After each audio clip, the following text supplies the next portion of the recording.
Okay, right. So, good afternoon, everybody, and welcome to the Chartered Institute Credit Management webinar hosted by corporate partner Top Service, titled Charging Statutory Late Payment, Interest and Compensation. My name is Becky Sharp. I'm the Marketing and Events Manager here at CICM, and I'll be facilitating the session for you. Before I hand over to today's host, just some slight housekeeping, if I may. This session is being recorded, so you'll also get a copy of it sent directly to you, and you can also find it at cicm.com in the coming days also. We do ask if you could remain on mute throughout the session, and the opportunity to ask the panel any questions can be done via the Q&A or chat box at the bottom of your screen. I think that's everything. I am now going to hand over to Philip King, who I believe has just arrived. Good morning, or even good afternoon. There we go. Good afternoon. Oh, phew. Delighted to be here. I have had the travails of Zoom and its idiosyncrasies for the last 25 minutes, which has been very interesting. But let's not waste any more time. Can I introduce to you the panel this morning, who I'm delighted have given up their time, wisdom and expertise to join us. And I'm going to ask each of them if they wouldn't mind just giving us a very brief introduction of who they are and why they're here. And I'll start with Emma, if I may. You may. Thanks, Philip. So my name's Emma and I am the CEO of Top Service. I'm also a fellow of the Chartered Institute of Credit Management.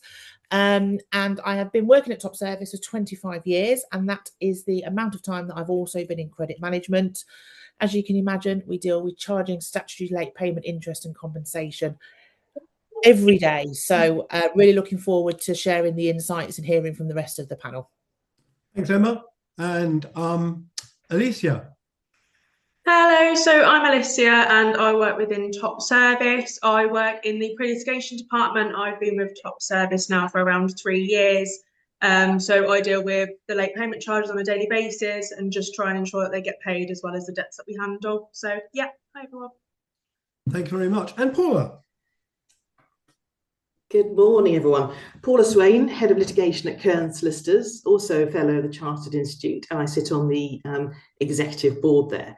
I'm a litigator by day, so that's my daily bread, and I spend a lot of time talking and advising clients about late payment interest.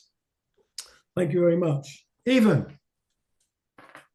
Hello, good afternoon, everyone. My name is Ivan Carvalho. I'm the Senior Member Support Advisor at the Chartered Institute of Credit Management in the membership team. I predominantly deal with membership queries, anything with your membership accounts, but I do a lot of talking to learners regarding their learning and their studying with CICM. So predominantly membership, but to be fair, I've got my finger in a lot of pies. Thanks, Ivan. And last but by no means least, Nicola.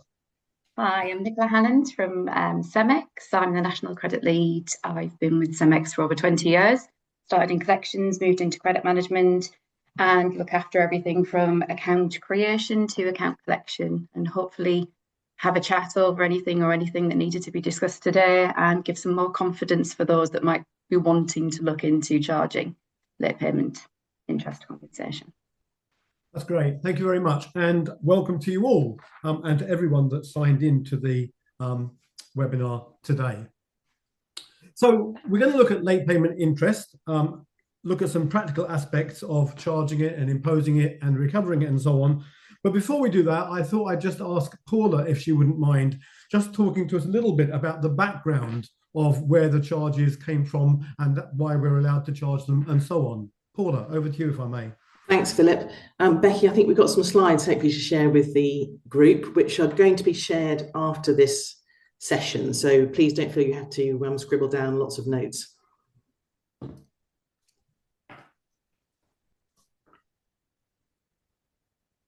Brilliant. Thank you, Becky. This can go on to the first slide, please. So when I was putting these together, I was thinking back to 1998, because we're here to talk about the Act which came in then. And it was the summer when this Act was actually passed and gained royal assent, and that was during France 98, lest we forget.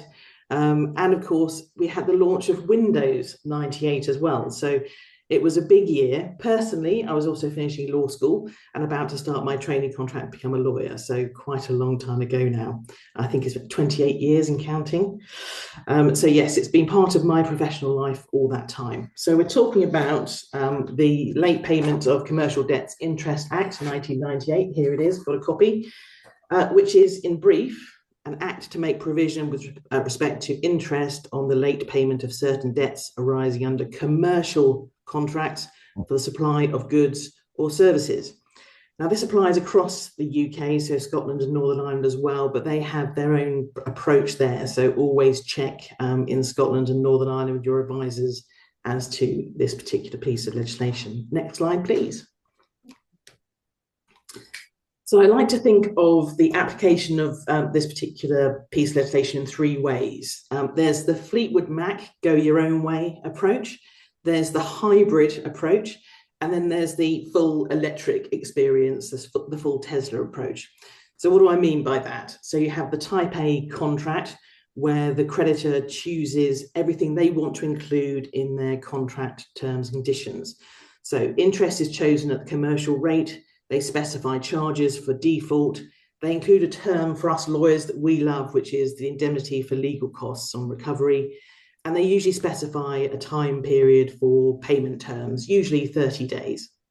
Then you have the hybrid contract, the Type B, where they mix and match a bit of the Act and what they also want to do themselves. That includes interest at 8% above Bank of England base rate, fixed compensation sums mirroring the Act, which we'll talk about in a minute, reasonable or indemnity legal costs, depending on their commercial preference, and payment terms, usually specified again, 30 days, 60 days, depending. And then there's the Type C contract, where they don't say anything about late payment interest, charges or compensation, and they rely entirely upon the Act, knowing that they have qualifying debts, which we'll talk about in a minute. So there's no express term in their terms and conditions referencing the Act or their entitlements. They rely on the Act for interest, they rely on the Act for compensation, they rely on the Act for reasonable costs. And the payment terms are also determined by the Act, or in some cases, their own contract. So the big takeaway here is always look at your terms and conditions, always review your terms and conditions. Next slide, please, Becky. So we have to think about when the Act applies. You have to have a contract. It has to be in the B2B space, so business to business. And business can include HM government, local and public authorities. But caution here on the NHS, they like to treat themselves differently. Anybody who does any work with the NHS will know that. So just a segue out there. We have to have a supply of goods or services or both. So obviously in the construction industry, it's mostly goods that are being supplied. There has to be a money consideration. That's lawyer speak for price payable.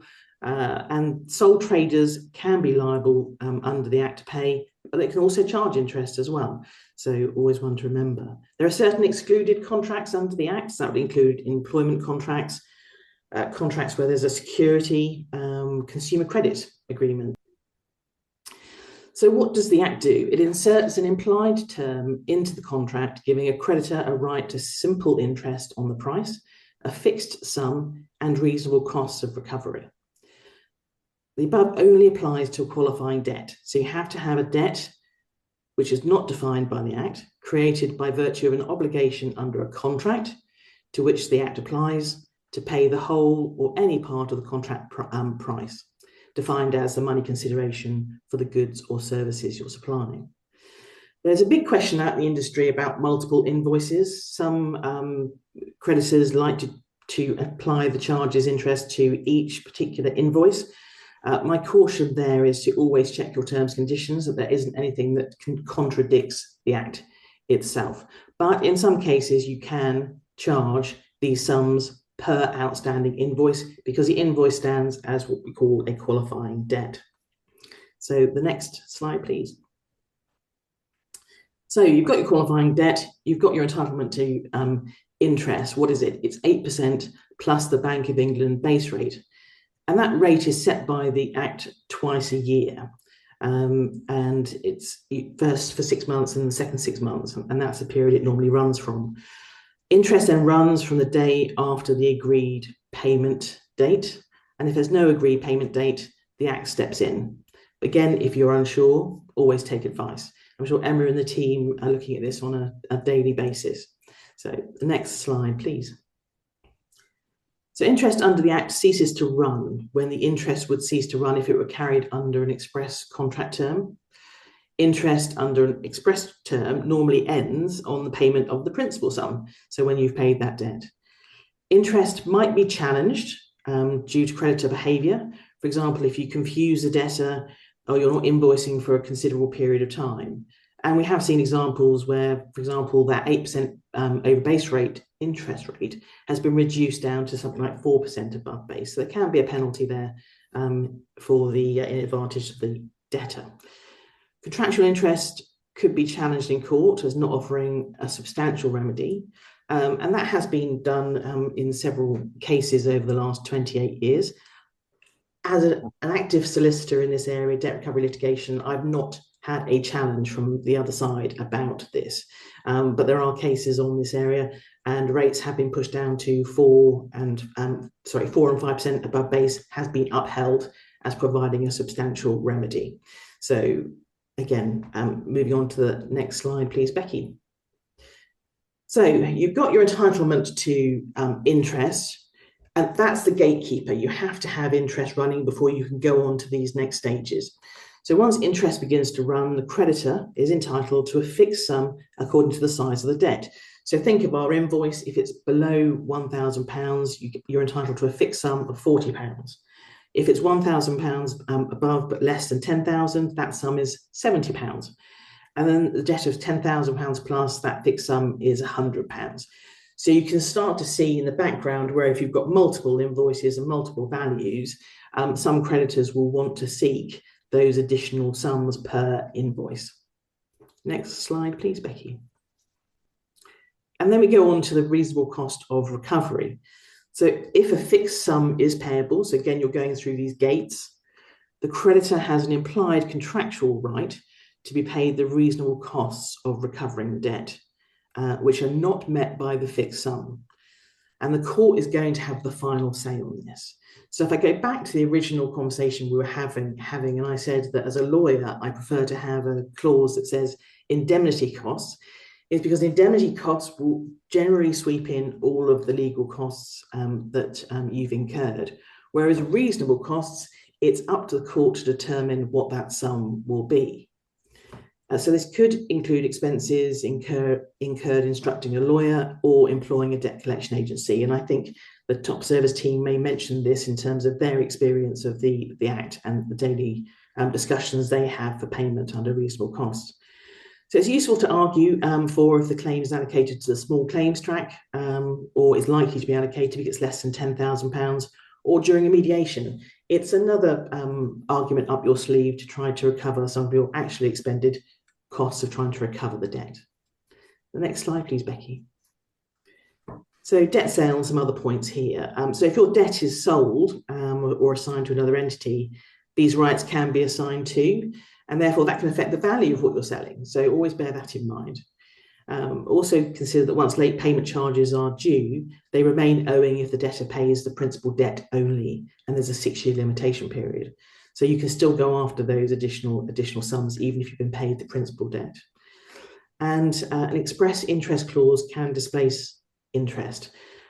So please bear that in mind. And finally, the government has proposed making the statutory interest rate mandatory, and the discussion on that started in July last year. So please watch for future updates. And that's me, Philip, in terms of just a quick run through. I appreciate that's quite a lot of techie stuff in a short space of time. Thanks, Paula. I think, well, that tells us, what this is and what we can do. One very quick question has come in from Charles, who says, is there any case law on charging compensation on an individual invoice basis? Not that I'm aware of. I can do some digging and come back, but I will check on that and I'll let the CICM know when these slides are shared. Okay, thank you. I do know that I know a solicitor in the south of England who regularly charges the compensation fees on individual invoices and is almost always successful in doing so. So it certainly has happened and has been done and is done. But just for case law, I don't know the answer. There may be many county court judgments that are out there where this has been discussed, but just not reported, and that's the issue. And maybe actually that solicitor who I know who you're talking about, we might want to ask that question for them. Yeah, indeed. Okay, so let's move on. Imposing late payment interest and compensation isn't something that all companies do. Many of the companies don't want to do it because they don't want to lose a customer, and they think there's a possibility of an ongoing relationship and so on. But I know that CEMEX do charge it. So Nicola, what led you to do that? I think it's been with CEMEX, we've certainly charged for quite some time, but I think there was a little bit of an onus historically as to the costs that were involved with legal action. So we may have just handheld for a period of time rather than pushing letter before actions or legal actions that we do now. And unfortunately, historically, we would see bad debts filtering through or problems with the accounts, etc., where we may have to write off debt. We actually sat down with our partners at the time and said, look, we've got this portfolio of accounts here. These are the average debtors days. What can we do? And that's when we were given the guidance regarding the late payment compensation. So in the first instance, we started looking at letter before actions with just the charges that Paula mentioned there, with the 70, the 40 and 100. And we started to see some movement with those fees coming in, and we were less, I suppose, afraid, less negative at pushing those cases forward for legal action because it wasn't a cost to the department. It's not a cost-making exercise, but it also allowed that little bit of leniency towards taking legal action that maybe we wouldn't have seen before. Okay, thank you. And in what circumstances do you raise them? Do you raise them for all overdue invoices? Do you raise them for... We do, yeah. So historically, we started, as I mentioned there, with just the 3 charges on the overall debt. We then moved it to per invoice and charging the interest as well. That's probably been within the last 2 or 3 years. We've also looked at any late payment action that we have within in-house, shall we say, rather than going to a partner or an external solicitor. And if there is a request where it is significantly overdue and they want to take a short-term payment, or they're looking to pay us a little bit later on in the month, we will also address it in-house and charge in-house as well. Okay. And how successful are you at getting them paid and recovered? Probably about 90%. There are some conversations that you do have to have. Commercial will always push back on, charges that are implied to customers because of the loss of business potentially. But essentially, we try and arm commercial and all of the agents that we have on the collection department with that knowledge that your bank would charge you, that your mortgage, if you missed a payment, would charge you, your credit card would do so. And those analogies allow us to be able to push those charges forward. Similarly as well, we advise from the first point. So any letters that were saying your account is being placed on hold, we would say, you might actually have these charges applied. So I'd say we're probably about 90% effective, and then 10% we might have conversations where we are reducing the charge or we're coming to some negotiation moving forward. Okay, Sarah's asked the question, at what stage do you make the charges, and do you do it on an amended original invoice or do you do it as a separate invoice? There's 2 different sides that we would do it. So letter before action is where the charges are initially applied and they're applied by a partner externally. And also in-house as well, where we do raise an invoice charge for late payment and compensation. So, for example, Bob the Builder, the one that always is used in construction, he wants to pay on 60 days rather than 45 days, for example. We're charging the 15 days. The charge would be raised there and then. The account remains on hold and everything is under review until the charges are paid. And they're always on a separate invoice? Internally, there would be. Externally, we don't provide invoices because it's through the letter before action charge. Okay, that's interesting. All right, thank you. Alison's asked whether there are any plans to increase the statutory charges, the 40, 70, 100. I don't know the answer to that, but I do know that in the consultation that was issued last July, which Paula referred to, it wasn't mentioned in there. And government is promising a response to that consultation sometime in the next sort of month or two. And I'm not aware of any changes to that. I guess you could say that 11.75% currently is a pretty good recovery rate and helps towards charges that we have to face. I'll come back to the other questions in a bit, if I may. So collecting the charges, you've talked about that, Nicola. Top Service chases late payment charges on behalf of its members and clients. How does your approach to these differ from normal overdue invoices, Alicia?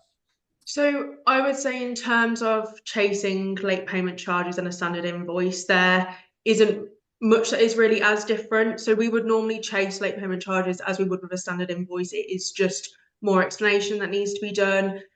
We need to explain more to the debtor as for why they've been applied. And again, the breakdown, as Paula was explaining at the start, that's explained a lot throughout when chasing charges with the debtors. But as well as that, it is really the same as like we would chase invoices. We just need to ensure that they're aware of the legal stance of if an invoice isn't paid, stays the same as if the charges aren't paid. And that's really how we do it. Okay, thank you. And what resistance do you get from debtors? To be completely honest, there can be a lot of resistance. A lot of the time, it's debtors not understanding the legality of the charges. A lot of debtors dispute the charges because they believe once the invoice is paid, these charges don't remain, and that's obviously not the case.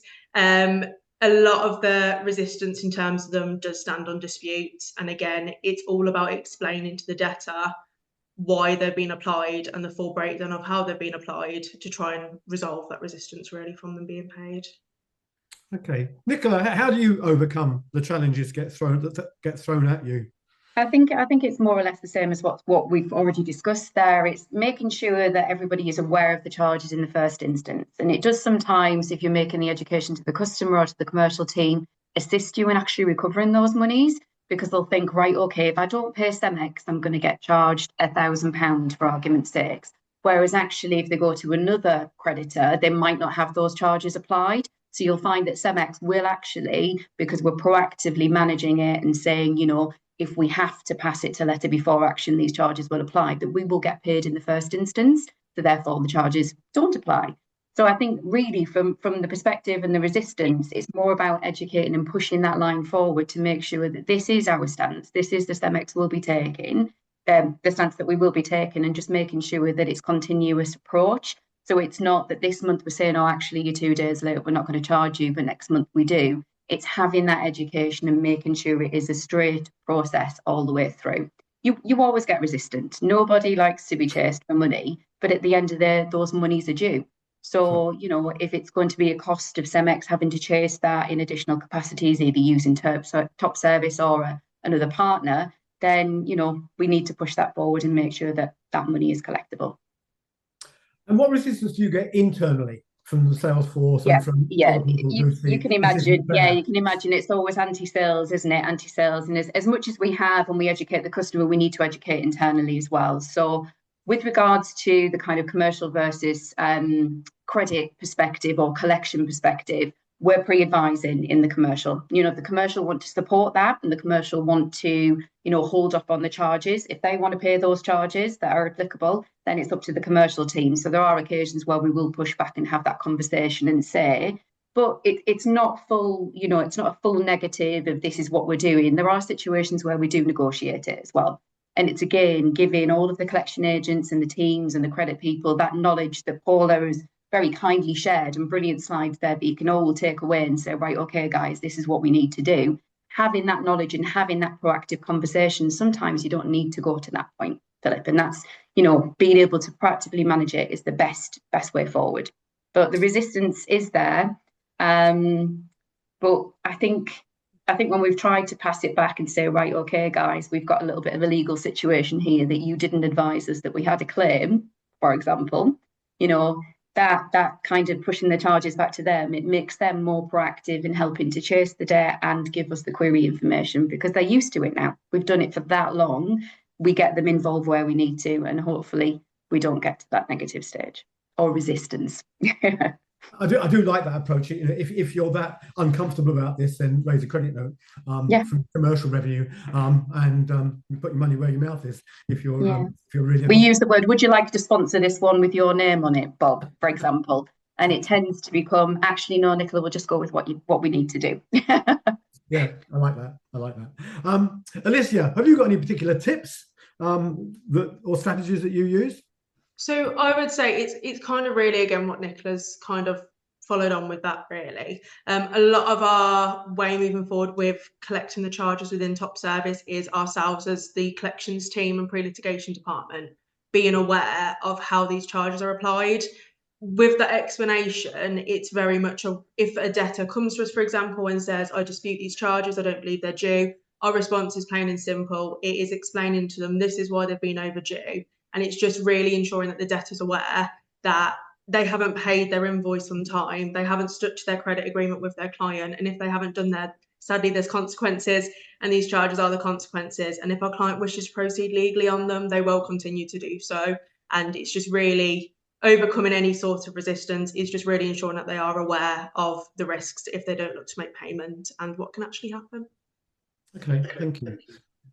Someone's asked if what happens if you use invoice discounting and you've got late payment fees, would you be able to pass those across to the invoice discount house and so on? I think that's a question between you and the financer you've got, but technically it's a debt, so there's no reason why you couldn't pass it across as part of the debt, but they would need to be aware of it and might have their own views about how they want to handle it. Kerry says that a lot of the customers that they chase want an invoice for the charges. Nicola, do you come across that? Yes, we do. Yeah, we that's one of the reasons why we started raising internal manual invoices when we did do internal in-house charges, charges. We do refer them to our external solicitor when it comes to the letter before action, and we say that it's not an invoice factor. You can use this letter that demonstrates the charges that are in there, but internally we would raise it, obviously, without accept the VAT, etc. Can I add on to the end of that, Philip, actually? So because we obviously get that question a lot here. So how the person that owes you the money should deal with accounting for those charges is they would deal with it in the same way that they do with bank charges and things like that. So there isn't a legal requirement for the invoice. But obviously, I think it's more for their accounting purposes, and they should be able to use the notification in the letter for that. And likewise, the other side, how you account for it yourselves when you're receiving it, is the same way that you would account for like bank interest and stuff that you're receiving. So just in case that comes up as a question, because it's obviously a both sides thing question, that is. So it's a financial charge or payment rather than a sort of goods one. And usually once you've explained that to the person you're charging the interest to, it's just that mostly it's a query on how do I deal with this on the books. So once you explain that to them, then they're usually okay with it. Okay, thank you. Sarah's asked or said that her business is reluctant to raise the charges. How would she put a business case forward to encourage this going forward? And I think Nicola's given us some good pointers for that. I hope you agree, Sarah, that's been helpful. But I guess the bottom line of the business case is 11.75% on the value of the invoice, which is a contribution towards the costs that you incur, plus the compensation charges, which, if you add them per invoice, can be particularly significant. I think with that, Philip, as well, just to say, just for Sarah in her business case, if she looked at historically over 12 months or 24 months, the amount of loss that they may have had, or the bad debts or the factors that have gone into a legal status where somebody has perhaps issued a CCJ or a claim or whatever it may be in advance of them, and look at what they could have done at that point, or, if we haven't charged a letter before action here, what costs could we have recovered? That was one of the issues that CEMEX had, that we were not as quick to push upon that legal action, as I commented on earlier, because of the costs that were involved. But when you actually sit and look at it on a business case perspective and say, right, okay, had we got the first CCJ here before the insolvency that was paid, then you can actually see what monetary value it would mean to your business and certainly to your stakeholders. Yeah, and I guess what you're really saying is that adding late payment interest and charges pushes you up the list of priority for people that are paying, and therefore you're more likely to get paid and less likely to be on the list of creditors in an insolvency. I think Alison and Ian have both said that they find that raising charges is a really good negotiation tool and a really good incentive to get paid the original invoices, even if they don't get paid the interest charges themselves. And I guess that's a sort of another useful point. I know somebody that regularly, really, really small business, has only 2 or 3 clients, but always raises a late payment invoice immediately the invoice is overdue, and it just gets their invoice paid and that's all she's concerned about. In her case, it's not about recovering costs. It's just about making sure she has the cash flow she needs to run her business. Paula, if we can come back to you, what should companies consider from a legal perspective before adopting a policy of imposing late payment charges?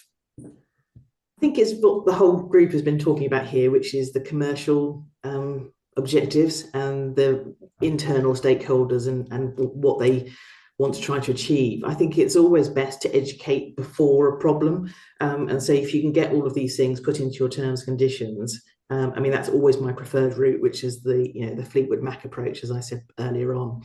Get it set out there, so that you can then educate all of those stakeholders in the business and say, look, this is part of our the cost. If we lose payment here from our principal invoices, that's hitting our bottom line. It's common in the industry for people to pursue interest, late payment compensation, and charges, and as an act which actually says that we're entitled to this. So if we don't include it in our terms and conditions and do it the way we want to do it, we're kind of cutting our nose off a bit here. So it's understood out there that if there is late payment that's going to incur interest and costs, why shouldn't we get on board and do it the way that helps us as a business? Okay, thank you. You're a lawyer, so you get involved often at the tail end of debts when things are becoming more contentious. What difficulties can arise when you're pursuing those charges through the legal process? Again, it's disputes because of not knowing that the entitlement is there. I think Alicia was mentioning earlier on that collection stage. It runs the whole way through the process, unfortunately. So we come to issue the letter for action or the proceedings, and then the defence comes back saying these charges are not payable, and we have to go through the costs and the process of explaining those. So that can be a challenge because it delays recovery of the debt. It delays getting a default judgment, for example. That's one example, Philip. Okay, thank you. Nicola, any other difficulties that you've seen when you've gone further than just the internal? No, I think when we get to a stage where we maybe receive a defence, it could be something else other than the charges. We have had a couple of disputes historically where it's been passed to a HCO and the charges there, which fine, that does need to be illustrated. It does need to be clearly identified to the customer. But I think from what we've said here, I think that the challenge is more so and not once they've been charged. It's that point of actually moving your business to be able to charge those charges. You are able to do it. It's just encouraging the business to say that this is what we want to do because it has an effective way of bringing our DSO collections, etc. in. So from my perspective, I think once you start doing it, it's just adapting your business and your processes internally. And the only thing I would say across the board is just that education of everybody from the commercial, all stakeholders, the customers. As soon as you can mention it, it sounds awful, really, but as soon as you can put that in there of, okay, if you don't pay us within the next 7 days, Bob the Builder, this is what could happen. I think it then forearms and allows that collection to run a little bit more smoothly. Yeah, and it's worth pointing out that every action has a consequence, and so does every non-action. So not responding has a consequence attached to it. Exactly, yeah. This is not just a please will you pay us, it's a please will you pay us for, which is always quite powerful. Mohammed's asked how you would code the internal invoices from an accounting perspective, legal costs, offset bad debt recovered. I think, Emma, you answered this and you said you would treat it as a financial charge or a financial sort of interest, and same way you would bank interest or yes. With regards to coding, I guess that's a conversation for you to have with your internal accounts because people's nominal codes work slightly differently. But yeah, it's normally dealt with the same way that you would bank interest and things like that for both accounting sides. Okay, thank you. Now this webinar has been delivered by Top Service in cooperation with the CICM. So I invited Ivan to join us so that he could just share some thoughts on how the CICM supports its members in practical ways on credit matters, which of course include things like late payment, interest, and so on. Ivan. Hello. Yeah, so we try and do this in a number of ways. One of the key ways is through things like this. It is through a network of corporate partners, organizations like Top Service, that help us deliver thought leadership and expertise across the entire order to cash life cycle. We also offer a large resource library for members. So that includes things like blogs, like articles, webinars, podcasts that will cover a wide range of topics relevant to the industry as well. So as a CICM member, you really do get a lot of resources and support relevant to your area. Alongside that, we also have our branch network. So that gives members opportunities to meet fellow professionals, build connections and learn from peers in the industry. I know that the last 2 years we had Credit Fest, so that was a huge success. Thanks to Becky, obviously, for you organising everything as well. So yeah, that's just some of the ways we can try and help people. Okay, so I think you've answered my next question, which was going to be why should people consider joining? And I will just add to what you said that there's a really good monthly magazine that the CICM issues called Credit Management, and currently that's available free to even people that aren't members. So if you go onto the CICM LinkedIn profile, you'll find a post there that says for 1 month only, if you're not a CICM member, you can read the CICM magazine for free. And it's an excellent magazine, really worth reading, with some really good articles in it, including one by me, I think, in the free one. I won't mention that. Anyway, do please go onto LinkedIn if you're not a member and just have a look at how good the magazine is. Ivan, how can people find out more if they want to consider CICM? People can really find out more. I'd always be happy to be the first point of contact for anyone with any specific questions. If you have any questions at all, please feel free to send me an email, or the membership team as well. For existing members, it's also worth remembering that your member portal, it has obviously access to the website. You can get, like you said, an online copy of the magazine on the website. And you can log in and share in your own area, in the members area. But yeah, we're on LinkedIn, we're on Instagram, we're pretty much everything, to be fair. So you can definitely find out more about CICM through them channels. But like I said, if you ever do need specific questions regarding membership, learning, or things like webinars and things like that, then CICM membership at cicm.com would be your go-to place as well. All right, thank you, Ivan. Very well put. Question here from Michael, who says, couple of questions.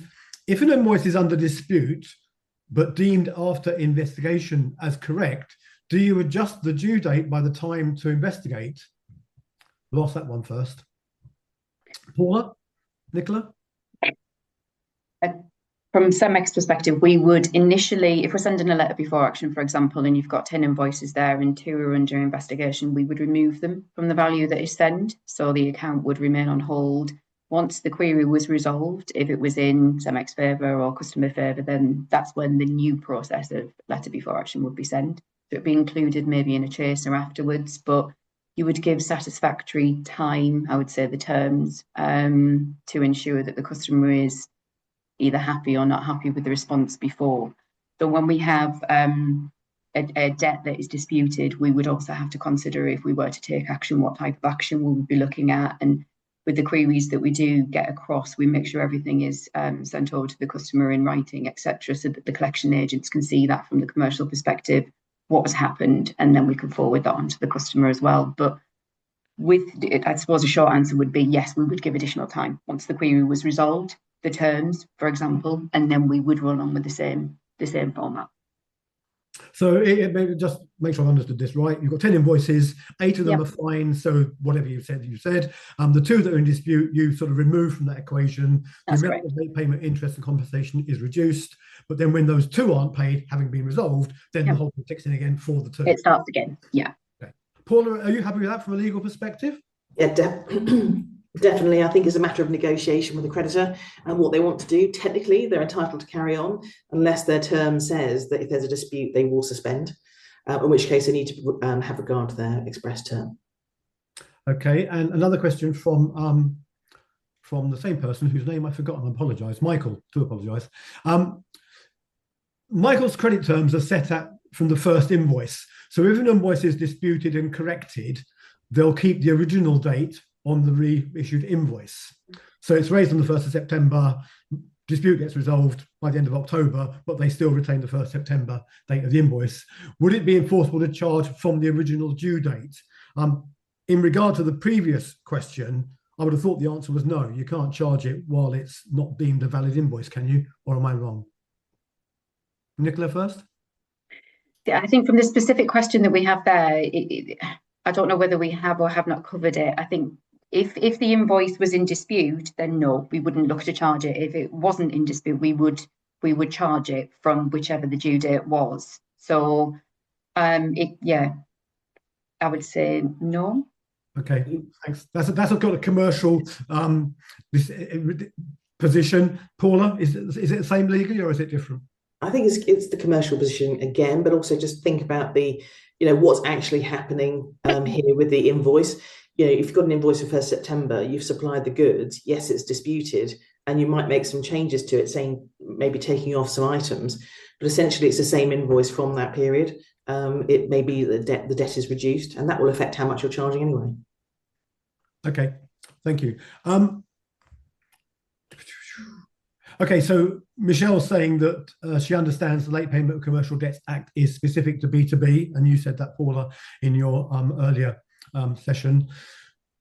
Should they have separate T's and C's for individuals and businesses, or could you include interest charging in just one document? I suppose the answer to that question: why would you adopt a different approach? If it's B2B, it's a sole trader. They're acting in the course of their business, in the same way a company is. So I would treat them the same.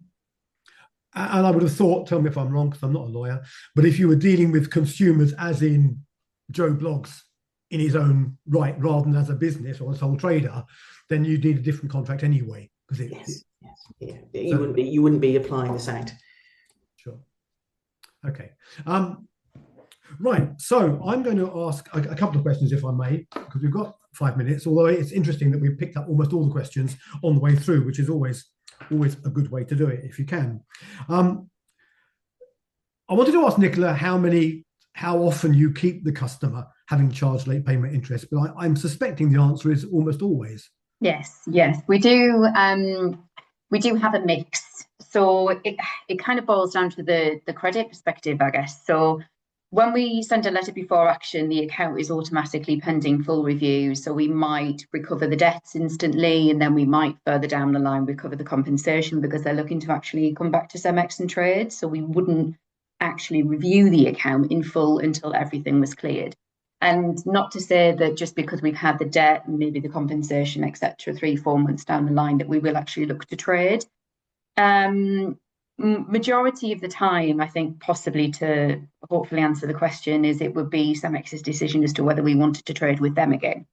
So we would use tools like Top Service and see, right, okay, Cemex has had a late payment. We can see that is now the factor of late payments are coming more regularly. We would probably leave a space of maybe 6 to 12 months to hopefully see a payment externally stabilise. Do we have customers that just say, right, okay, we're never trading with Cemex again? If we have that conversation, we tend to get the commercial people involved and have a conversation internally. Do we want to charge fully? Do we want to negotiate? Do we want to keep this customer? So it's normally under, sounds quite negative, but Cemex terms as to what we would do there. If we want to keep the customer, then we're not going to say, right, okay, Mr. Customer, you need to pay X, Y, Z, but that's when we'll negotiate with the business, with the commercial team. Okay, and do you find you lose much business to competitors who don't charge late payment? No, we don't see it in that perspective. I think sometimes we probably hear more less than late payment compensation. We probably hear more, or they give us a bigger credit limit, which probably everybody around the table knows that may not be the case. Sure. So that's probably when they try and play each other off against each other. But losing business, I wouldn't say that we would lose it to a competitor because of the way charges are applied. Look, can I just jump in there on that one? Yeah. I think if the customer is worried about late payment charges, you probably don't want them as a customer. Yeah, I'm going to say they're already aware of it from somewhere, aren't they? So if they've charged it, we probably need to as well, don't we? Yeah, absolutely. Here's an interesting question. If we determine internally that a customer is a fraudster and decide to remove the credit facility and chase the payment of invoices before they become due, are we allowed to charge late payment interest and compensation? I would have thought the answer was no, because the contract isn't complete and it's therefore not overdue. But Paula, any different view? I think I'm with you on that one, Philip, but I think I probably have to sit down and think about it. But yes, on the basis of what you just described, yes. I mean, the premise of the thing is that when an invoice becomes overdue, you can charge late payment interest and so on. If you choose but if it's not due, to allow it to it's go not on, a proper invoice, no. hasn't been obtained, has it? Okay. I think from our perspective, we found out something like presumably what Maris has found out there. We would just place the account on hold naturally, and then as soon as it became due, push that action through as quick as possible to allow what we needed to do to be done. And then in the end, if it does come to light that it is fraud, at least you've got that timeline for your audit as to this is how we acted upon it. Okay, and Kerry's asked a question. If the client has a clause to say once one invoice becomes due, all invoices become due, should we only charge LPA on the late invoices? I can't think of what circumstances all invoices will become due. Yeah, we've got an escalation clause within our T's and C's, but we would only charge late payment and compensation on the overdue invoices. Now, that's not to say if you've got 3 months for trading, for example, so just January invoices due at the end of February and you've got a letter before action mid-March, that debt is paid, the principal debt is paid, the letter before action costs could be paid. We would then maybe issue another letter before action for the next set of due debt and so on and so forth. But on the escalation clause, it's only on the legal action that it then is only charged on the overdue from our perspective. I've caught up now. This is where a circumstance dictates that invoices are now all become due because something has happened. I didn't read that into your question, Kerry. Sorry. Been a long day. Insolvency scenario, isn't it, Philip? Yeah. So I was going to ask each of our participants if they would just share one brief final tip with us before we hand over to Emma to wrap up and sign off for us. Please don't forget that you'll be getting a handout from Top Service and the CICM covering late payment interest charges and so on. So look out for that, as well as Paula's slides, which are going to go out. But final tip, Paula. I think review your terms and conditions and keep an eye on what the government would like to achieve with mandatory imposition of these charges as the news develops. Okay, thank you. Nicola. I think, again, education all the way across what we've spoken about, proactiveness with education, just making sure that everybody is aware and that everybody has the knowledge that may need to speak about the charges. Okay, thank you. Alicia. I think within Top Service, our final tip would probably be just to make sure that you're making late payment charges work for your business. And that's the main thing, really. Great soundbite. Thank you. Ivan. Just from a CICM point of view, so just really staying connected with CICM, any upskilling through training or even our qualifications, just really staying up to date with all the industry updates we provide. Okay, some really nice comments coming in. People saying they've enjoyed it and it's been informative, so that's great. And a suggestion from Kerry that says, if a debtor asks the LPA to be waived, don't give in straight away, try and collect it for your client, which is a really good point. Emma, over to you, please, for a quick wrap up and goodbye. Thanks, Philip. And wow, what a really insightful session this has been. I've really enjoyed it, so I hope all of the participants have as well. From the bottom of my heart, big thank you to everyone on the panel, because I know your time is valuable, and I and everyone at Top Service, I know the CICM as well, really appreciate your support with this. Some interesting things that I sort of picked up throughout the session, which I just wanted to reiterate, was the particularly around the subject of the interest per invoice. I think that's always a really interesting subject, and I'm always interested to hear from different businesses how they apply that compensation payment. If you don't charge it at the moment per invoice, and I think it's probably something potentially for people to explore. We have a mixture of customers who do one or the other, so they either charge it per invoice or just as an overall figure. And actually, from a debt recovery point of view, as Alicia mentioned, providing we're being really good at explaining what's happened and why things have been applied as they are, we generally get a positive response to that. So it's all about being clear with that. I think also the thing that stood out and that stands out to us here at Top Service is to be consistent with what you're applying, be educated about it. So make sure that you're understanding it, and also your team around you are understanding it where you can, the people at branch, and, you know, anybody who's going to be having these types of conversations is to understand the legislation.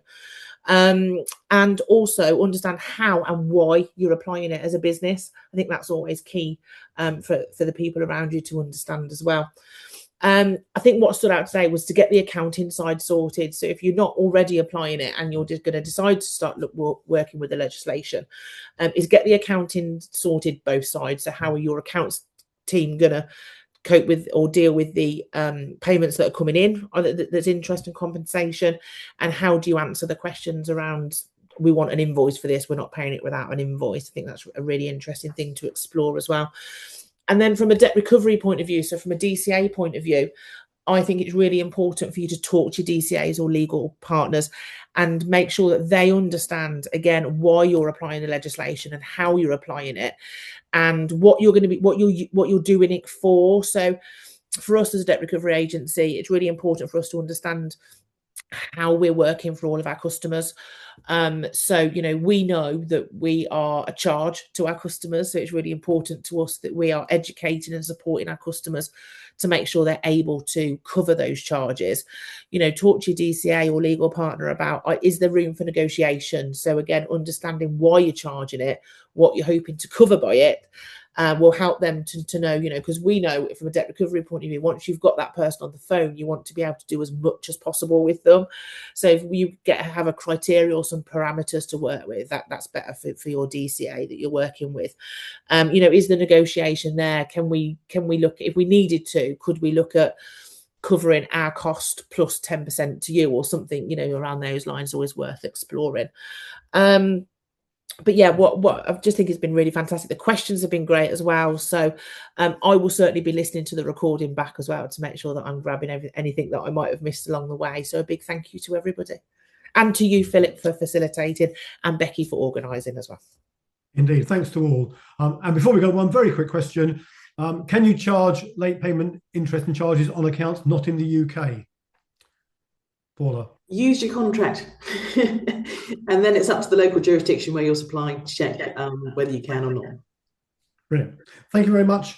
Have a good day, everybody, and thanks for joining us. And thanks for the Thanks, everyone. Thanks. Thank you, everyone.